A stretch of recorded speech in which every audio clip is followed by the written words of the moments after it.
वंदे लोकतिलकं ततुतवार्ता विभूषणम् अमरकृत्योच्चारणं प्रबोध लोकजीवनं प्रणयोपमतजागदीपनं वंदे जीवनं जीवनं सतपुरुषोत्तम परम प्रेममय श्री श्री ठाकुरंकर श्रीचरण अनंत कोटि प्रणाम। परमाराध्या जगज्जननी श्री श्री बड़मांक श्रीचरण अनंत कोटि प्रणाम। परम पूज्यपाद श्री श्री बड़दांक श्रीचरण अनंत कोटि प्रणाम। परम पूज्यपाद श्री श्री आचार्य श्रीचरण अनंत कोटि प्रणाम। आज सभार पुरोधा ऋतिक देवता को मोर प्रणाम। सम्मानीय कर्मी मंडली, प्राणर गुरु भाता मंडली, कल्याणमयी मातृमंडली, ग्रामर समस्त साधु सज्जन मंडली समस्त गुरा जय गुरु प्रणाम निवेदन करे। आज ये विशेष सत्संग आम इष्ट भाता सदैव गोवर्धन दादा तांकर कनिष्ठ पुत्र गुरुदेवर कन्या संतानर आज जन्म दिवस से उपलक्षे आज मधुचक्र आयोजन कर सर्वप्रथम दयालंकर पादपंकज निवेदन करी शिशु कन्याटी जो ईश्वर इच्छा को पूरण करे गोटे भल माँ हो जगत को ईश्वर को इच्छा भली माटी ही उठू आ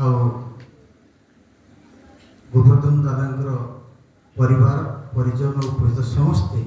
दयालंकर अपार करुणार अधिकारी हूँ यही श्रीचरण निवेदन करे। जन्म दिवस आम पालन करुए ये परम श्री ठाकुर जी मनीषर जन्म ठारू शेष पर्यंत अलिया गदार राजस्तर पहुँचला पर्यंत जहाँ किसी व्यवस्था से ही आम पाखे रखिंट। छुआटी जन्म होला परे ठाकुर जी ये नारी नीति लिखिंट एंतुड़ी सार आरंभ कर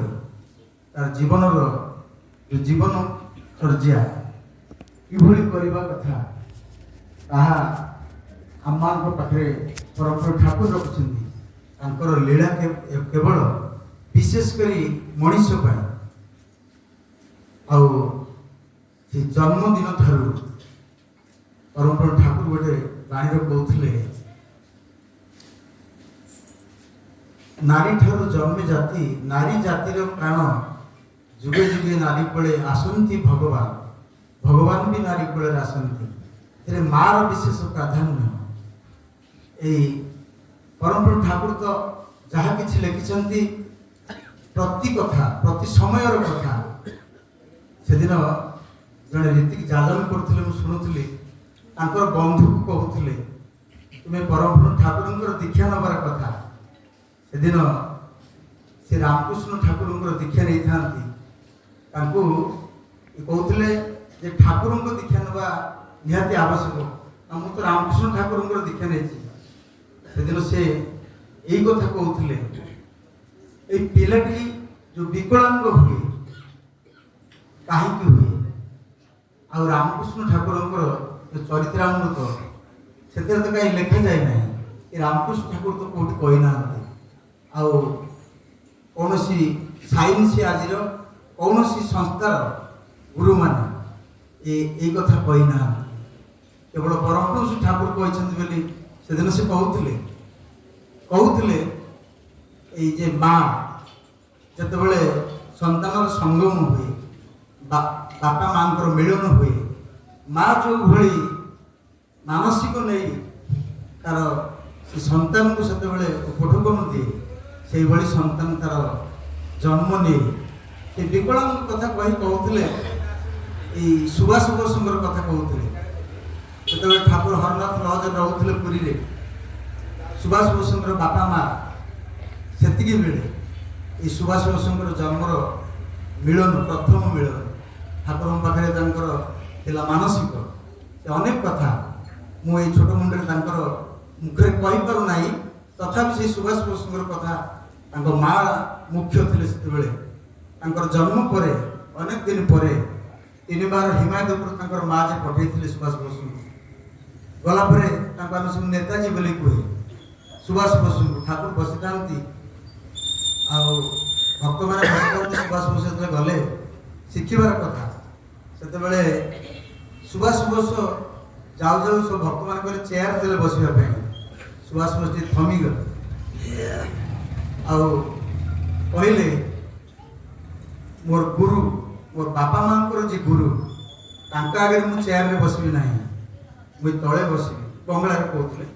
आई तले बस ठाकुर साथ कथा ये माँ बार बार ही सुभाष बोस जहाँ आम प्राधान्य देखुची सारा भारत वर्ष जन्मदिन पालन कर जानुरी 23 जीवन वृत्तांत या माँ बापा माँ ये परम पुरुष ठाकुर को सानिध्य आसी एभली गोटे सन्तान को पढ़कन देते भारत वर्ष रे जहाँ सारा भारत वर्ष बहिर् भारत में जहाँ को जानती ये परम पुरुष ठाकुर को धरिकी प्रत्येक कथा जीवन में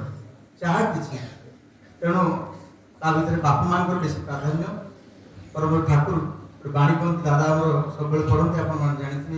दरुटी कथार समय कालू करी कराई जहाँ शिखाई से पिलार मूल ता नहले पछताई छोट बयस जो सी आम भावे से जापारे ना जो 5 वर्ष भितर से जीवन प्रत्येक कथा से शिखिपार ठाकुर गोटे बाणी अच्छी पितामाता झगड़ा करे पिला पिली देखे सर्वनाशर सर्जर द्वारा पिला रखे यदि छोट छुआटी आगे बापा माँ झगड़ा करेंगे तार रेकर्ड हो परवर्ती जीवन में से तार बाजी उठो जीवन में से ही आसीज आज समस्या विषय मनीष को बोले भल मनीष करने कली परम ठाकुर जे मनीष कांगाल थे श्री श्री बड़दा श्री श्री दादा आचार्य देव अभिनदा आज जो प्रयास केवल मनीष मनीष को सजाड़ापी मनीष जदि सजाड़ी न हो ताले कौन कथा हो पार ना मनीष को सजाड़ापी अहरह जोटा कि जहाँ किसी परिश्रम इष्ट परिवार आचार्य देव अभिनदा जहाँ करुँच आम मैंने बुझीपार न था जजन जाजन इष्ट बुद्धि स्वस्थ सरकार कथा आम मान कहुई पालन करवा अनुभव करवा खाली सत्संग आम आसुए सत्संग शुणु थाए किंतु मोर मानसिक स्तर जदि फुटी न उठिला मो जीवन चलन आचार व्यवहार मोर धर्म किसी है ना मत कर नौकरी जी पाइबा चाहे दुख तार पछरे थाए आम सब सत्संगी लोक परम ठाकुर को धरी थाए जीवन में सुख शांति आनंद रहा अनुसरण कर प्रत्येक कथा को जीवन में परिपालन करे तेणु आसतु आम गहन में पूज्य रीति देवता अच्छा भक्त मनीष ये ब्रह्मगिरी जहाँ माध्यम इष्ट प्रतिष्ठार प्लावन आज जारी अच्छी मुखर द्विपद परम ठाकुर कथा शुणा आनंदित हवा कही उठा वंदे पुरुषोत्तम।